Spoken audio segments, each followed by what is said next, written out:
Praise the lord. మన ప్రభువును ప్రియరక్షకుడైన యేసుక్రీస్తు నామములో మీ అందరికీ ఉదయకాలం ముందు నా శుభాలు తెలియజేస్తున్నాను. దేవుని దినం అనే కార్యక్రమం ద్వారా ఈరోజు దేవుని యొక్క వాగ్దానాన్ని ధ్యానం చేసే కృపనిచ్చినందుకు సమస్త మహిమ ఘనత ప్రభువుకే చెల్లునుగాక. ఈరోజు మన కోసం సిద్ధపరిచిన వాగ్దానాన్ని మనం ధ్యానం చేద్దాం. నిర్గమాకాండము 20 అధ్యాయం 24వ వచనం. నిర్గమాకాండము 20 అధ్యాయం 24వ వచనం. భయపడకుడి, నీతో కూడా వచ్చేవాడు నీ దేవుడైన యెహోవాయే. భయపడకుడి, నీతో కూడా వచ్చేవాడు నీ దేవుడైన యెహోవాయే.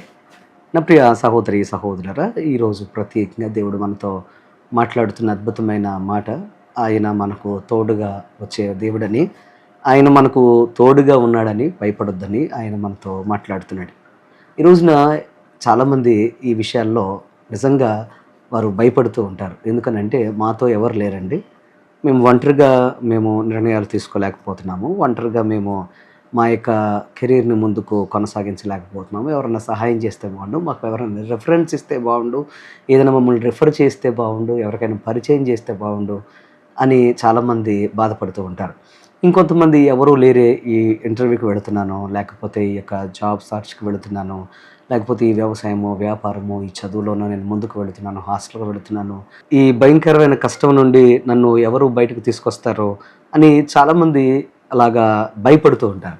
దేవుని యొక్క వాక్యం చెప్తున్న మాట ఏంటంటే, ఆయన ఎప్పుడు కూడా మనల్ని ఒంటరిగా విడిచిపెట్టే దేవుడు కాదు.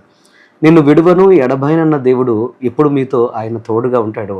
అంత మాత్రమే కాదు, తప్పకుండా మీకు తోడుగా ఆయన ఉండి మీ జీవితాల్లో మీ యుద్ధాన్ని ఆయన గెలిపించేవాడని మీరు అర్థం చేసుకోవాలని మీకు మనవి చేస్తున్నాను. చాలామంది జీవితాల్లో నిజంగా ఆందోళనకరమైన బ్రతుకులు.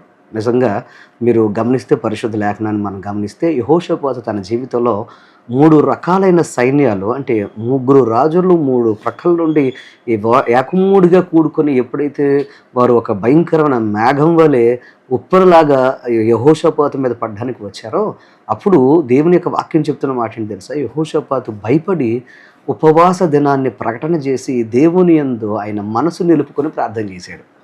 ఈరోజు భయం ఎందుకు ఏర్పడుతుంది అని అంటే, యెహోషాపాతు జీవితాన్ని బట్టి మనం గమనిస్తే, భయంకరమైన శ్రమలు కష్టాలు మన మీదకి వచ్చినప్పుడు మనకు భయాలు ఏర్పడతాయి. కానీ దేవుని యొక్క వాగ్దానం చేస్తున్న దేవుడిస్తున్న వాగ్దానం ఏంటంటే, దేవుడు మనకిస్తున్న మాట ఏంటంటే, మీరు భయపడొద్దు, నేను మీకు తోడుగా ఉంటాను, మిమ్మల్ని తప్పకుండా కాపాడుతాను అని ఆయన వాగ్దానం చేస్తున్నాడు.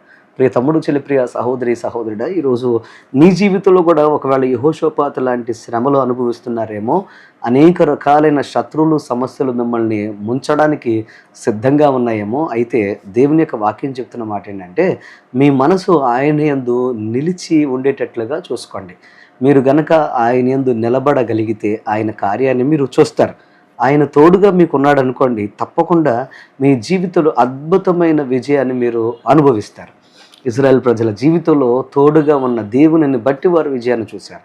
నా ప్రియ సహోదరి సహోదరులారా, ఈరోజు మీ జీవితాల్లో కూడా ఆయన తోడుగా గనక మీకుంటే మీరు విజయాన్ని చూస్తారు. ఏ భయం మిమ్మల్ని వెంటాడుతున్నా, ఏ కష్టం మిమ్మల్ని వెంటాడుతున్నా, ఏ భయంకరమైన శోధలు మిమ్మల్ని వెంటాడుతున్నా, ఏ శోధకుడైనా మిమ్మల్ని వంచాలని చూసినా వాడు దేవుని ముందు తప్పకుండా ఓడిపోతాడు. ఎందుకంటే ఆయన మీకు తోడుగా ఉన్నాడు కనుక ఏ కలవరాలు వచ్చినా ఆయన విడిచిపెట్టే దేవుడు కాదని మీరు గ్రహించాలని మీకు మనవి చేస్తున్నాను.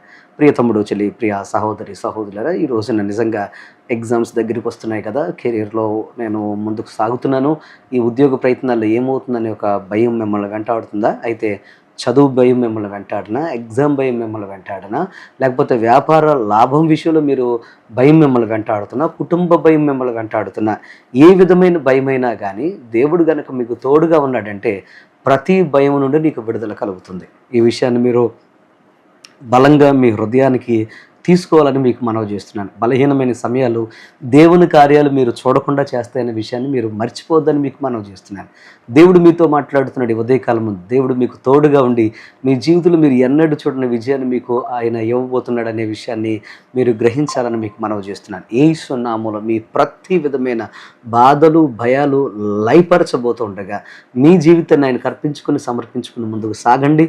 తప్పకుండా మీ యొక్క జీవితంలో ఆయన తోడుగా ఉండడాన్ని బట్టి మీకు సఫలమయ్యే కార్యాలు మీరు చూస్తున్నప్పుడు ఆయన మీ యొక్క జీవితంలో ఉన్న దేవుని యొక్క కార్యాలను బట్టి మీరు దేవుని స్తుతిస్తారు. అంత మాత్రమే కాదు, ఆయన మీకు ఇస్తున్న కాపుదలను బట్టి ఆయన తోడును మీరు గ్రహించగలుగుతారు, అనుభవించగలుగుతారు. అట్టి కృప ఈ ఉదయకాలం దేవుడు మీకు అనుగ్రహించి దినమంతా మిమ్మల్ని కాచి కాపాడి నడిపించునుగాక. ఆమేన్. ప్రార్థన చేసుకుందాం. తలలు వంచండి. మా పరమ తండ్రి నీకు వందనాలు, స్తోత్రాలు. ఈరోజు ప్రత్యేకంగా నీ సన్నిధిలో ప్రభు ఎంతమంది అయితే ఈ వాక్యాన్ని విన్నారో, ఏకీభవించి ప్రార్థనలో అయా ఆయన తలలు వంచారో, కండ్లు మూసుకున్నారో, మోకరించారో, వారందరిని బట్టి నీకు వందనాలు. యేసు నామములో బిడ్డలను వెంటాడుతున్న ప్రతి భయాలన్నీ లయమైపోవునుగాక. ఘన కార్యాలు చేయగలిగిన గొప్ప తండ్రి, నీవు మాకు తోడుగా ఉంటే మేము అద్భుతాలు చూడగలుగుతాం. మోషే అన్నాడు, నైనా నీ సన్నిధి మాకు తోడుగా రాకపోతే మేము కడుగు కూడా ముందుకు వేయలేమని. అయ్యా నీవు తోడుగా ఉంటే విజయాలు ఉన్నాయి, నువ్వు తోడుగా ఉంటే అద్భుతాలు చూస్తాం. పోషణ ఉంది నాయన. ఈరోజు ప్రత్యేకంగా నీ తోడు కోసం ఎదురు చూస్తున్న బిడ్డలందరి మీద నీ కను దృష్టి ఉంచి అద్భుతమైన విడుదల కలిగిన కార్యాలు చేసి ముందుకు నడిపించమని, మీరే తోడుగా ఉండి అన్ని పరిస్థితులు విజయాలు ఇమ్మని, ఈ ఉదయకాల ఆశీర్వాదాలతో నింపి నడిపించి అయ్యా ఎక్కడి నుండి ఈ వాక్యాన్ని చూస్తున్నా వారి జీవితంలో ఘన కార్యాలు చేయమని యేసు నామమున అడుగుచున్నాము తండ్రి. ఆమేన్. God bless you. దేవుడు మళ్ళీ దీవించును గాక. ఈ యొక్క వాక్యం మీకు దేవునికరంగా ఉంటే తప్పకుండా ఇతరులతో పంచుకోండి, మీ స్నేహితులకు షేర్ చేయాలని మీకు మనం చూస్తున్నాను. God bless you.